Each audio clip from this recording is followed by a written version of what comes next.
تعجب کی بات تو یہ ہے کہ اردو کی داستانوں میں سوداگروں کا ذکر اگر کہیں آتا ہے تو محض قزاقوں سے لٹنے کے لیے۔ جس محلے میں تھا ہمارا گھر وہیں رہتا تھا ایک سوداگر، ایک دختر تھی اس کی ماہ جبیں، شادی اس کی ہوئی نہیں تھی کہیں۔ آخری مصرے میں جو نوید مسرت ہے بس اس نے پچھلے 3 مصروں میں جان سی ڈال دی ہے۔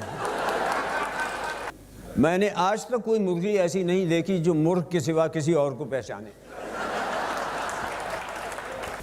جو حضرات عالم دنیاوی سے عاجز اور پریشان رہتے ہیں ان کو میرا مخلصانہ مشورہ ہے کہ مرغیاں پال لیں، پھر اس کے بعد پردہ غیب سے کچھ ایسے نئے مسائل اور فتنے خود بخود اٹھ کھڑے ہوں گے کہ انہیں اپنی گزشتہ زندگی جنت کا نمونہ معلوم ہوگی۔ یہاں یہ بتانا شاید بے محل نہ ہو کہ مرغ کے مشاغل و فرائض منصبی کے بارے میں میرا اب بھی یہ تصور ہے کہ مرغا وہ جو مرغیوں میں کھیلے، نہ کہ مرغوں میں جا کے ڈنڈ پھیلے۔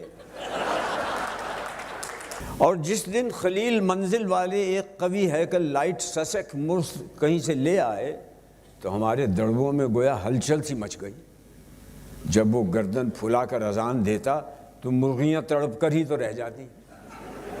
خود خلیل صاحب اسے دیکھ کر پھولے نہ سماتے، حالانکہ میری ناقص رائے میں کسی مرغ کو دیکھ کر اس قدر خوش ہونے کا حق صرف مرغیوں کو پہنچتا ہے۔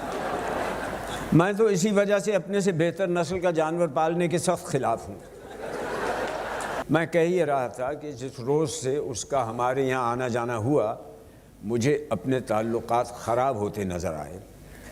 آخر ایک دن اس نے ہماری بقاولی سیاہ منارکا مرغی کی آنکھ پھوڑ دی۔ رات بھر اپنی تقریر کا ریہرسل کرنے کے بعد میں دوسرے دن خلیل صاحب کو ڈانٹنے گیا۔ جس وقت میں پہنچا تو وہ اپنی ہتھیلی پر ایک انڈا رکھے حاضرین کو اس طرح اترا کر دکھا رہے تھے جیسے وہ ان کی ذاتی محنت اور صبر کا پھل ہو۔ میں نے اپنا تعارف کراتے ہوئے کہا میں دڑبے والے مکان میں رہتا ہوں۔ بولے کوئی حرج نہیں۔ قضیہ رفتہ رفتہ یوں طے ہوا کہ کچھ مرغیاں تو پڑوسیوں کے کتے کھا گئے اور جو ان سے بچ رہی ان کو پڑوسی خود کھا گئے۔ اللہ بس باقی حوث۔ ASI ایک رپورٹ کنندہ سے دوران تفتیش یہ پوچھ رہا تھا کہ مذکورہ اس صدر کی وفات شدگی کا علم تمہیں کب ہوا؟ یہاں ہر فعل فارسی میں ہو رہا تھا۔ جملہ مثلا سمن کی تعمیل بذریعہ چسپاندگی، متوفی کی وجہ فوتیدگی، عدم استعمال اور زنگ خوردگی کے باعث جملہ رائفل ہائے تھانہ حاضہ بمے کارتوس ہائے پارینہ کی مرور ایام سے خلاص شدگی اور عملے کی حیرانگی۔ کہ ڈاکٹری معائنے سے ظاہر ہوتا ہے کہ گواہ مذکور کو بیچ بازار میں غیر دھاردار آلے سے مضروب کیا گیا، مراد اس سے جوتا تھا۔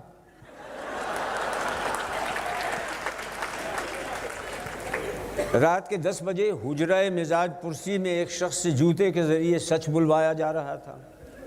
معلوم ہوا کہ جوتے کھا کر ناکردہ جرم کا اقبال کرنے والے کو سلطانی گواہ کہتے ہیں۔ وہ شخص بڑی دیر سے زور سے چیخے چلا جا رہا تھا جس سے معلوم ہوتا تھا کہ ہنوز جوتے کھانے کو جھوٹ بولنے پر ترجیح دے رہا ہے۔ جوتے کے اس ایکسٹرا کریکولر بالائے نصاب استعمال کو پنجابی میں چھترول کہتے ہیں۔ تازہ واردات کی خبر سن کر رپورٹر کی باچھیں کھل گئیں۔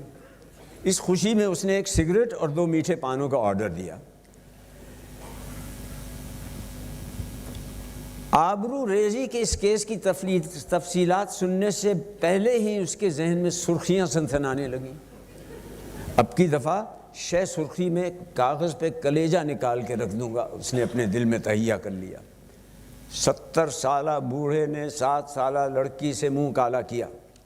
یہ سرخی جمانے کی خاطر پچھلے سال اسے لڑکی کی عمر سے 10 سال نکال کر بوڑھے کی عمر میں جوڑنے پڑے تھے۔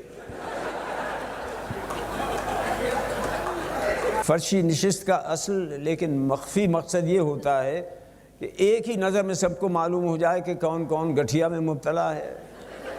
اور کس کس کے گھٹنوں جوڑوں نے جواب دے دیا ہے۔ اس پر سلمان صالح بولے نو پرابلم، ہم 4-5 کرسیاں ڈلوا دیں گے۔ میں نے عرض کیا میں ان کا حشر بھی دیکھ چکا ہوں۔ اظہر ہاشمی صاحب کے دولت قدے پر ایک فرشی نشست والے مشاعرے میں 20 کرسیاں بزرگوں اور معذورین کے لیے رکھی گئی تھیں، ان پر پہلے ہی حلے میں خواتین براجمان ہو گئیں، اور صرف ہم ہی دیکھتے کہ دیکھتے نہیں رہ گئے، وہ بھی ہمیں دیکھتی رہیں۔